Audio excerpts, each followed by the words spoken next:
आपसे कहूँ कि 3000 साल पुरानी कब्र जिसे खोलते ही लोग एक एक करके मरने लगे।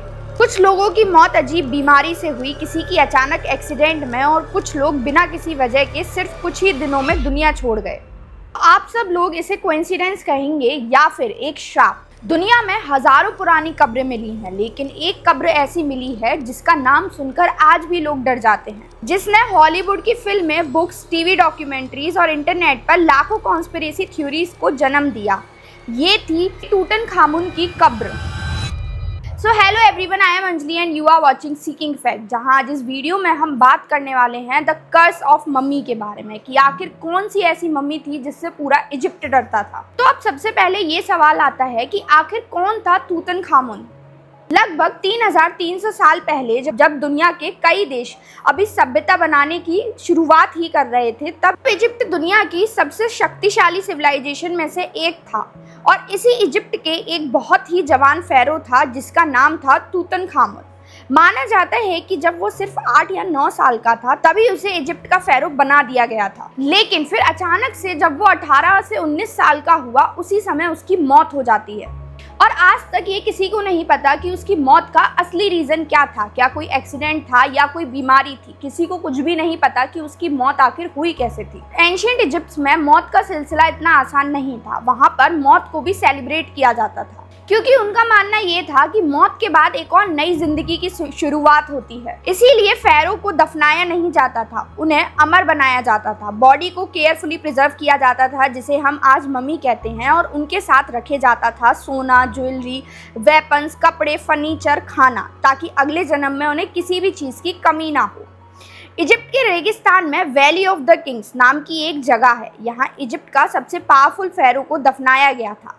सदियों तक ट्रेजर हंटर्स, लूटर्स और आर्कियोलॉजिस्ट ने इस जगह को खोदते रहे। लगभग हर कब्र मिल चुकी थी, हर ट्रेजर लुट गया था और एक्सपर्ट ने मान लिया था कि अब यहाँ कुछ भी नहीं बचा था। लेकिन एक आदमी ऐसा था जो ये मानता था कि अभी भी यहाँ पर खजाना है और एक ऐसी कब्र है जो दुनिया के सामने नहीं आई है। और उस आदमी का नाम था हॉवर्ड कार्टर। उसने कई सालों तक रेगिस्तान में खुदाई करी और उस कब्र को ढूंढने की कोशिश करी। वो कब्र जो थी वो टूटनखामुन की थी। उसने रेगिस्तान को बहुत खोदा, लेकिन उसे कुछ नहीं मिला। लोग हंसने लगे, पैसा खत्म होने लगा। और उसका स्पॉन्सर जो लॉर्ड कार्नवान थे, उन्हें भी लगा कि अब यहाँ कुछ नहीं मिलने वाला है और पैसा बर्बाद हो रहा है।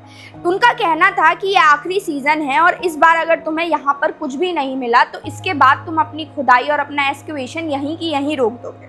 फिर आया 4 नवंबर 1922 का दिन, जहां एक मजदूर रेगिस्तान में काम कर रहा था। तभी उसके पैर के नीचे ठक एक आवाज आई। इस पत्थर की एक सीढ़ी मिली, एक ऐसी सीढ़ी जो रेत के नीचे छुपी हुई थी। हॉवर्ड कार्टर तुरंत वहां पहुंचा। जैसे जैसे रेत हटाई गई, एक के बाद एक 16 सीढ़ियां सामने आने लगी और नीचे एक सील्ड दरवाजा जिस पर एंशिएंट इजिप्शियन रॉयल सील्स लगे हुए थे। 3000 साल बाद किसी इंसान ने पहली बार उस दरवाजे को देखा था। हॉवर्ड कार्टर ने दरवाजे में एक छोटा सा होल बनाया और उसके अंदर कैंडल डालकर देखा कि उसमें आखिर है क्या। उसी टाइम पर लॉर्ड कार्नवान ने पूछा, क्या तुम्हें इस कब्र के अंदर कुछ दिख रहा है? तो हॉवर्ड कार्टर ने धीरे से जवाब दिया कि इसके अंदर बहुत कुछ है। और उस कब्र के अंदर बहुत कुछ था भी। वो पूरी कब्र सोने से भरी हुई थी, ज्वेलरी से भरी हुई थी, मूर्तियां थी, रथ थे और हजारों प्राइसलेस ऑब्जेक्ट थे जो लगभग अनटच्ड थे। 20वीं सदी की सबसे बड़ी आर्कियोलॉजिकल डिस्कवरी मानी गई थी वो। लेकिन ट्रेजर खुलने की और कब्र खुलने की खुशी ज़्यादा दिन तक नहीं चल पाई, क्योंकि जैसे ही कब्र खुली उसके कुछ दिनों बाद धीरे धीरे एक मौत का ऐसा सिलसिला शुरू हुआ जिसने पूरे इजिप्ट को डरा रखा था। ना हुई जिसने पूरी दुनिया को हिला दिया। हॉवर्ड कार्टर का स्पॉन्सर लॉर्ड कार्नवान, अचानक उसकी मौत हो गई। और उसकी मौत के बाद लंदन के न्यूज़पेपर में एक हेडलाइन छपी, the pharaoh curse has claim its first victim, जिसका मतलब ये था कि फेरो के श्राप ने अपना पहला विक्टिम मार गिराया। उसी दिन से पूरी दुनिया में एक सवाल गूंजने लगा, क्या टूटनखामुन सही में अपनी कब्र की रक्षा कर रहा है? लेकिन ये सिलसिला यहीं नहीं रुका। लॉर्ड कार्नवान की मौत जो थी सिर्फ एक शुरुआत थी। उसके बाद कई मौतों का सिलसिला ऐसे चालू हुआ जो थमा ही नहीं। कहते हैं जिस वक्त लॉर्ड कार्नवान ने आखिरी सांस ली, उसी वक्त कैरो सिटी की बिजली अचानक चली गई। ये कोइंसिडेंस था या फिर श्राप? कोई नहीं जानता, लेकिन न्यूज़पेपर ने इस कहानी को सबसे पहले फ्रंट पेज पर छापा था और यहीं से कर्स यानी श्राप की ऑफिशियली शुरुआत हो गई। कहानी यहीं खत्म नहीं हुई। इसके बाद एक और फेमस स्टोरी सामने आती है जहां ये बोला जाता है कि जिस दिन लॉर्ड कार्निवॉल की मौत इजिप्ट में हुई थी, उसी दिन उनका जो पेट डॉग था उसकी मौत इंग्लैंड में हुई। वो बहुत तेज चिल्लाया और उसके बाद उस कुत्ते की मौत हो जाती है। इस स्टोरी का कोई भी सॉलिड हिस्टोरिकल एविडेंस नहीं मिला है, लेकिन लोगों के लिए ये प्रूफ बन गया कि फेरो का श्राप था इजिप्ट से इंग्लैंड तक पहुंच गया। लेकिन मौत का सिलसिला कुत्ते की मौत की बात भी नहीं थमा। उसके बाद एक और मौत सामने आती है जो थी एक कैनरी बर्ड। हावर्ड कार्टर के पास एक चिड़िया थी। एक दिन एक इजिप्शियन कोबरा उसके पिंजरे में घुस गया और उस कैनरी को खा गया।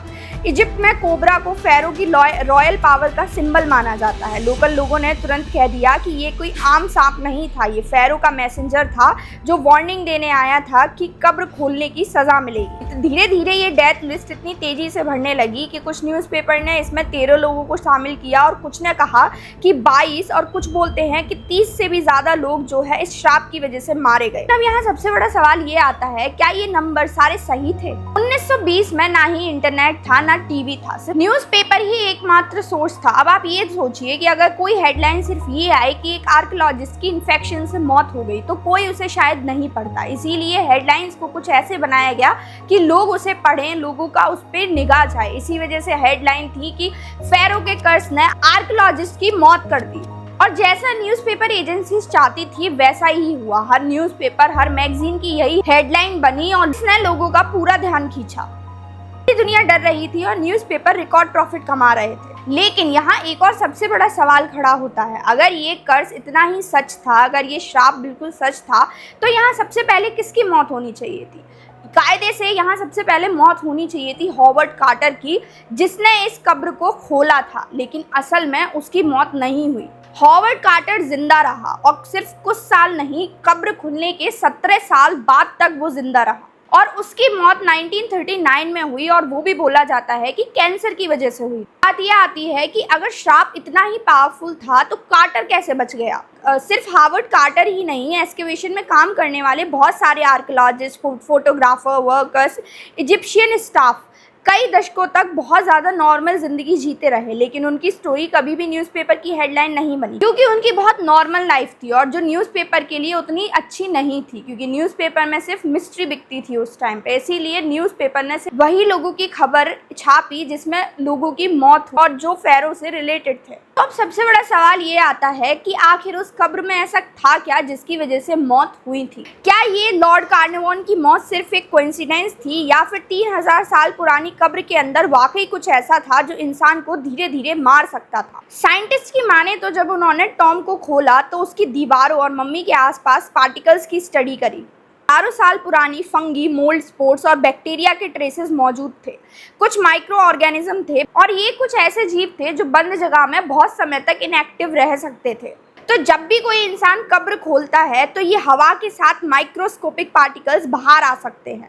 हेल्दी इंसान इनसे बच सकता था, लेकिन जिसकी इम्यूनिटी कम हो और जो पहले से बीमार हो उसके लिए ये बहुत ज़्यादा खतरनाक साबित हो सकते थे, क्योंकि ये ऐसे जीव थे जो 3000 साल पहले से ही उस कब्र या उस एरिया के आसपास बंद थे, जो अचानक खुलने की वजह से हवा में घुले। वापस चलते हैं फिर से लॉर्ड कार्निवॉल की मौत पर। तो मेडिकल रिकॉर्ड्स क्या बताते हैं? अगर हम मेडिकल रिकॉर्ड्स को देखें तो उन्हें एक मच्छर ने काटा था। शेविंग करते वक्त वाउंड और गहरा हो गया, मतलब घाव और ज़्यादा गहरा हो गया और उस वक्त एंटीबायोटिक्स का दौर शुरू नहीं हुआ था। इन्फेक्शन फैला, ब्लड पॉइजनिंग हुई जिसकी वजह से उनकी मौत हो गई। डॉक्टर्स के हिसाब से ये उस ज़माने में एक कॉमन मेडिकल ट्रेजेडी थी, लेकिन न्यूज़पेपर ने इसको छापा कि ये एक फेरो का बदला था। पॉपुलर क्लेम है जिसमें बोला जाता है कि ये टॉम के एंट्रेंस पर लिखा हुआ है कि death shall come on swift wings to him who disturb the pharaoh, मतलब उसकी मौत आएगी जो फेरो को डिस्टर्ब करेगा। लेकिन इजिप्टोलॉजिस्ट को तूतनखामुन की टॉम पर ऐसा कोई इंस्क्रिप्शन नहीं मिला जैसी अफवाह फैली हुई थी। मतलब जो इतना फेमस कर्स पूरी दुनिया, पूरे इजिप्ट में फैला हुआ था, जिसका इतना खौफ बना हुआ था, असल में जिस लाइन की वजह से ये खौफ बना हुआ था, जब कब्र खुली और उसका पूरा एक्सकेवेशन किया गया तो वो लाइन वहाँ थी ही नहीं। लेकिन एक मिस्ट्री ऐसी है जो अभी तक जीवित है, वो है कि तूतनखामुन की आखिर मौत कैसे हुई। ऐसा क्या था कि जिसकी वजह से तूतनखामुन की मौत हुई और जिसका अभी तक हमारे पास कोई जवाब नहीं है। ये कहते हैं कि उसकी टांग टूट गई थी और इन्फेक्शन हुआ, कुछ कहते हैं जेनेटिक डिजीज थी, और कुछ का मानना था कि रॉयल फैमिली के अंदर क्लोज रिलेटिव मैरिज की वजह से उसका हेल्थ बहुत कमज़ोर हुआ, जिसकी वजह से उसकी मौत हुई।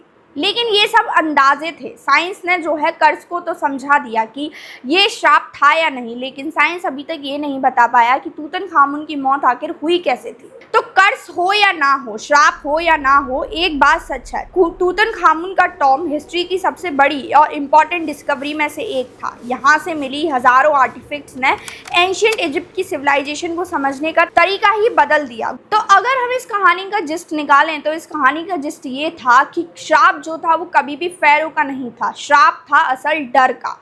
ये न्यूज़पेपर्स का बनाया हुआ डर था जो इतने सालों तक काम किया। तो आप लोगों को क्या लगता है, कमेंट सेक्शन में ज़रूर बताइए, क्या तूतनखामुन की कब्र सही में श्रापित कब्र थी? And if you find this video interesting then please do like, share and subscribe to our channel seeking facts.